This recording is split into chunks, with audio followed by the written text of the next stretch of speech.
must admit that my love for Vampire Weekend has started to dissipate just a little bit over the years. Not quite as big on them as I used to be when I was younger, which seems to be quite a common thing for this series. There are lots of albums that I've been talking about, particularly this year, where I've been saying that years ago I would have called this amazing, I would have called this a masterpiece, but these days somehow not so much, because you grow older, opinions change, and that's just how it is. Unfortunately, sometimes it goes against your favour, because you may want to really like a band because you used to when you were younger, but it kind of doesn't really work like that. Vampire Weekend are actually a great example of this, because I know a lot of people that loved them when they were younger. They have this kind of cool weirdness to them that appeals to your average music indie nerd type person, while also being the kind of like it band for music publications and music critics. They always get praised, they're always on year-end lists, particularly Modern Vampires in the City. That was the album that really got them the most amount of buzz. I don't think it's difficult to see why, but that's an album for me that's just grown off me as more and more times passed by. And again, I know plenty of people that feel similarly with their debut as well.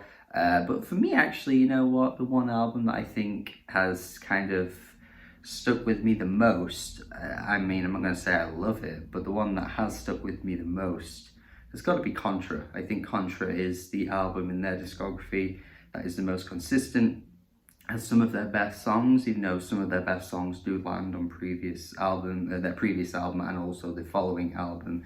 But I actually do think this album reigns supreme in their discography. The most recent album they put out, apart from like Harmony Hall, it was just not an album I enjoyed at all, and I know a lot of people again were pretty disappointed with that release. It certainly is their weakest album to date, but you know what, with Contra I kind of feel like it just hit the nail on the head with many of the tracks that they put on that album. It has the personality of what you expect from Vampire Weekend up until this point, but it doesn't really have the duds that some of their other albums have.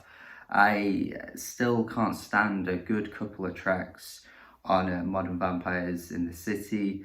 Look, Yahe, we never talk about Yahe, and even their debut has a couple of duds, I felt, but this album, while having a few moments that aren't quite as exciting, it just has that joyous energy that I look for in Vampire Weekend, particularly the opening track, Horchata, which is, again, just really infectious with how joyous it is. It has this really relaxed energy to it. It kind of like makes you feel like you're comfortable in your surroundings, and it just welcomes you really nicely to the album. I feel like it's a perfect opening track for any kind of album because it just gets you in that feeling instantly. White Sky has more of that oddness to them, which they, demonstrate many times on this album, but this might be one of the weirdest moments with the vocals that go very erratic and all over the place, but it's hard to not love. There's something just kind of like childlike about it, and you can't just not look at it and go, no, you know what? I like that you're doing that. Holiday is the exact kind of sunshiny, quirky pop that Vampire Weekend have nailed at this point. This kind of track just fits so comfortably on any album that they've put out because they're just so good at being quite, over the top and just kind of fiery with the way that they deliver. The punchy drums on this track just carry the entire thing, and Ezra's vocals. Tracks like this totally remind me of the fact that when you think of modern bands at the moment, or even this is 10 years ago to be fair, but even around 2010, when you look at other bands, you can't really point to anyone and go, yeah, they sound like Vampire Weekend. Vampire Weekend are ripping off this band, and they, both bands sound similar. There isn't really anything like that, and I don't think even to this day you could say that, because I don't think any other band would really go for this kind of track. It's got that 60s sunshine pop groove to it, while also having this weird oddness where they just let loose and kind of let go of their inhibitions, and they're just totally freaking out in a way that you wouldn't really find anywhere else. I may as well mention the fact that though there are a couple of tracks that just kind of lose me a little bit. I feel like California English, the vocals just lose me a little bit here.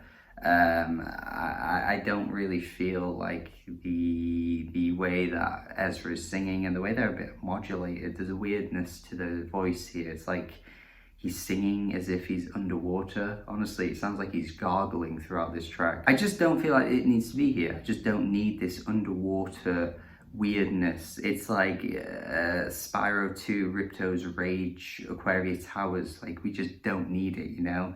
We just don't need this level. We don't really need this. We don't need to be swimming underwater. The controls are a bit of a mess. And it's the same with California English. The vocals are a bit of a mess. We don't need it. There are some softer, quieter moments which the album actually decides to end on as well with the final 2 tracks.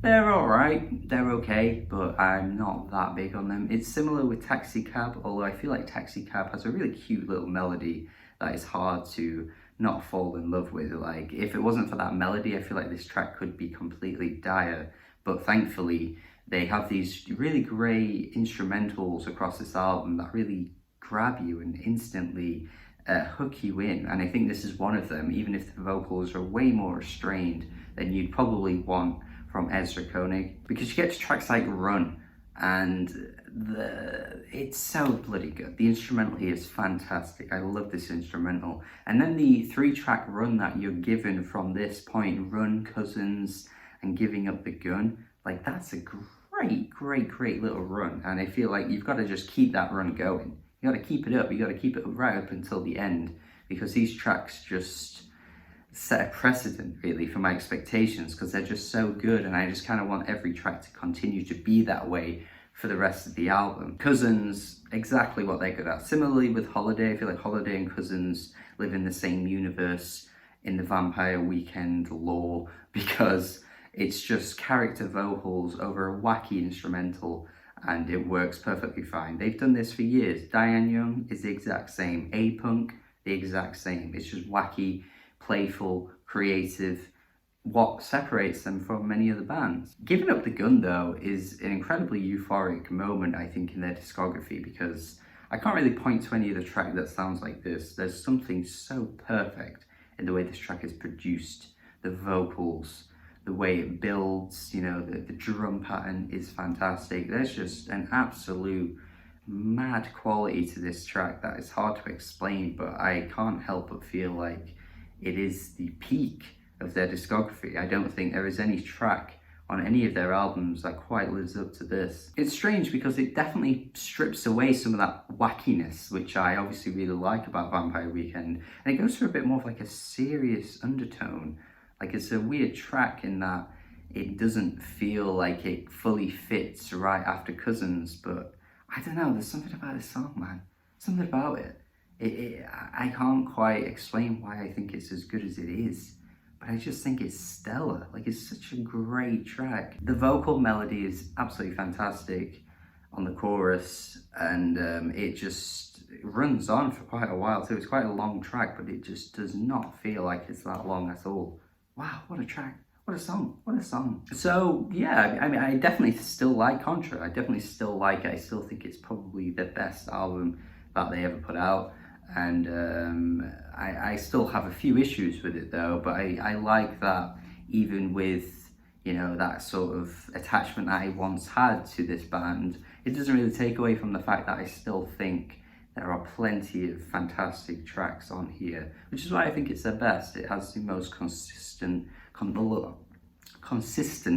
track list, so it certainly feels like it runs smoother than perhaps their debut and even Modern Vampires in the City, which just has a few too many moments that don't really enlighten me. But let me know what you think of this album, if you think it's their best, if you actually think it's their worst. I'd love to hear your thoughts on the band in general too. What do you think of their discography? If you're a big fan of them still, because obviously I was a bigger fan when I was younger, not so much now, but if you're still a big fan, it'd be great to hear what you think here.